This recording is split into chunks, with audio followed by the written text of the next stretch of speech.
ராமநாதன் அர்ச்சுனா என்கின்ற வைத்தியர் சமூக ஊடகங்களை பயன்படுத்தும் இரு செயற்பாட்டாளர்களை அழைத்து கொண்டு எங்களுடைய வைத்தியசாலைக்கு உட்பிரவேசித்து மகப்பேற்று வைத்திய விடுதியினுள் சென்று மகப்பேற்று விடுதியினுள் இருந்த பெண் நோயாளிகள் அதே போன்று அங்கு கடமையாற்றிய இரு வைத்தியர்களோடு மன்னார் மாவட்டத்தின் தம்பனைக்குளத்தைச் சேர்ந்த ஒரு பட்டதாரி இளந்தாய்.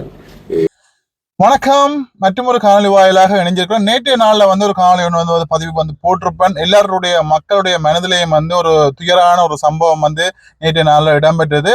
அதாவது எங்களுடைய வைத்தியர் ராமநாதன் அர்ச்சுனா அவர்கள் கைது செய்யப்பட்ட சம்பவம் எல்லாருடைய மனதிலேயும் ஒரு துயரமான செய்தியாகத்தான் இது காணப்பட்டது. நேற்றைய நாளில் நிறைய பேர் கமெண்ட் பண்ணியிருந்தீங்க.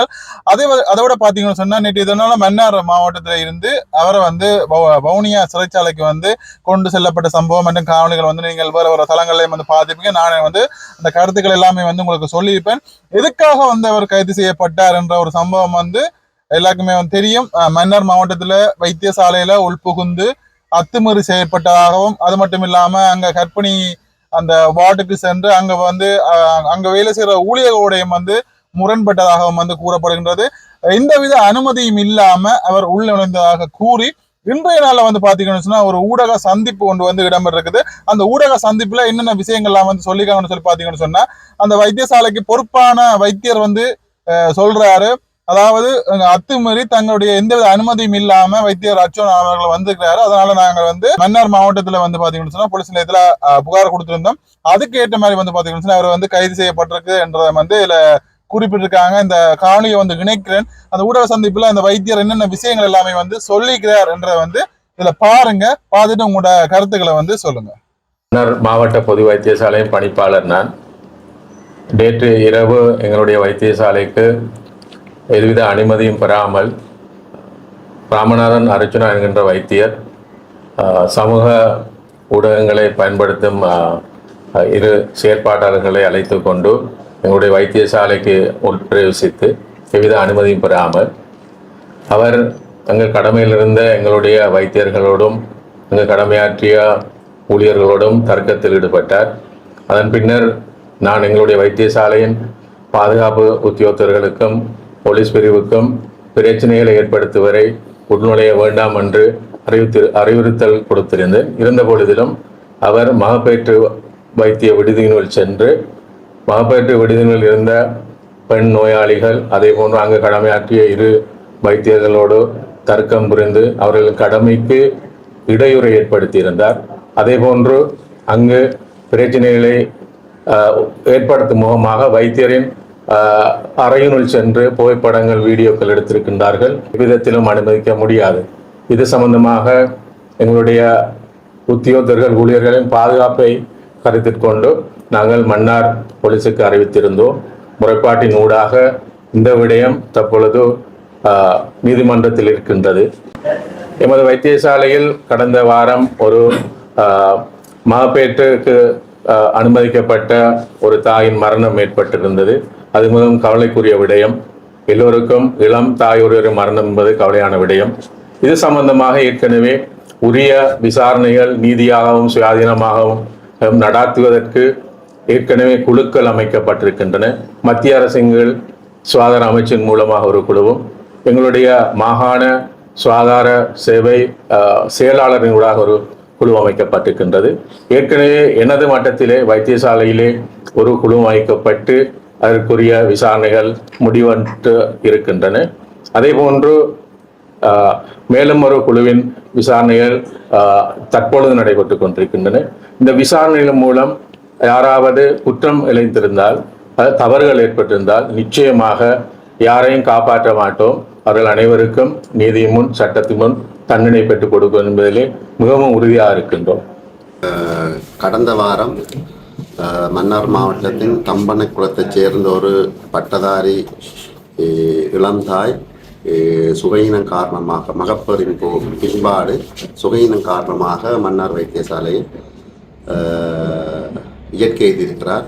மிகவும் வேதனைக்குரிய விடயமாக நான் இதை பார்க்கிறேன். இதன் போது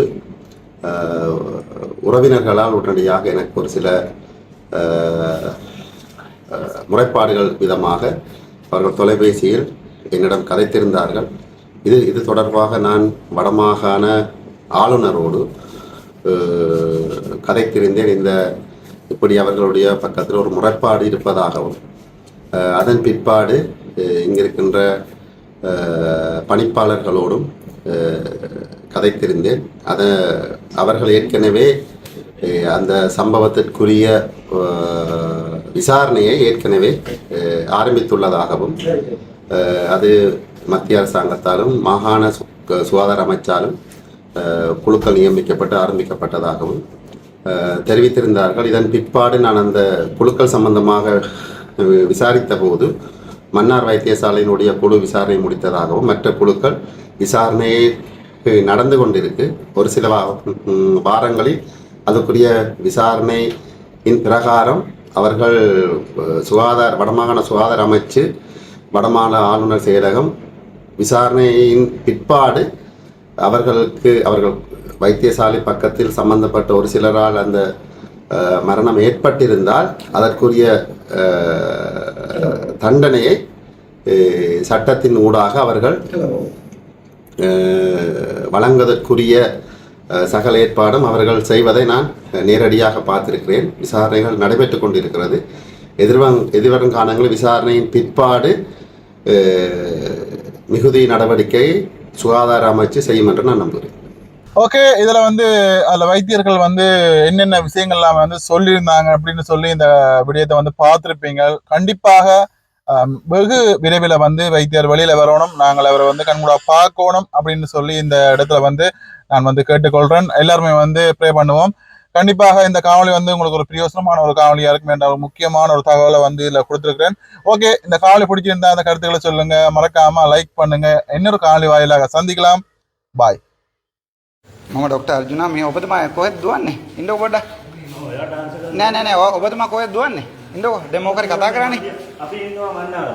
හරි. ඔයාගේ නම කියන්නකො ඔබතුමාගේ. ඔයා මාව දර්ශනය කරන්න බෑනේ ඔබතුමාට. ඔබතුමා නම කියන්නකො. නම කියන්න. දැන් මිනිස්සු 85000ක් බලනවා. මම ડોક્ટર යෝගේශ්වර. කොහෙද වැඩ කරන්නේ ඔබතුමා? ඔය කොහෙද වැඩ කරන්නේ? එම්මෝ කෙනෙක්ද? එම්මෝ කෙනෙක්ද?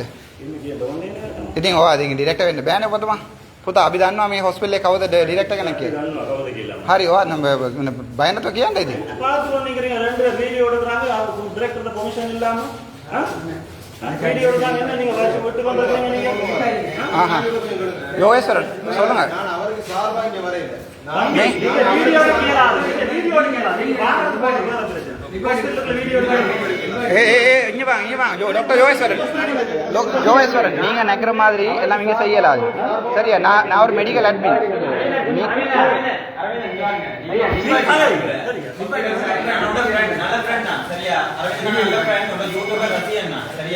இந்த விஷயத்துல உன்னோட சகோதரன் மாதிரி நினைக்கிறோம். சரியா? அந்த சகோதரன் மாதிரி நினைக்கிறோம். சரிதானே? இதுல நானும் பாதிக்கப்பட்டிருக்கிறேன், எல்லாரும் பாதிக்கப்பட்டிருக்கிறாங்க. அப்ப எல்லாரும் ஒரு ப்ரொசீஜர் ஒன்று இருக்கு. இதுல திடீர்னு அவர் கூப்பிட்டு வந்தாப்ப நீ அதுக்கு எதுவும் செய்யக்கூடாது. இது வீடியோ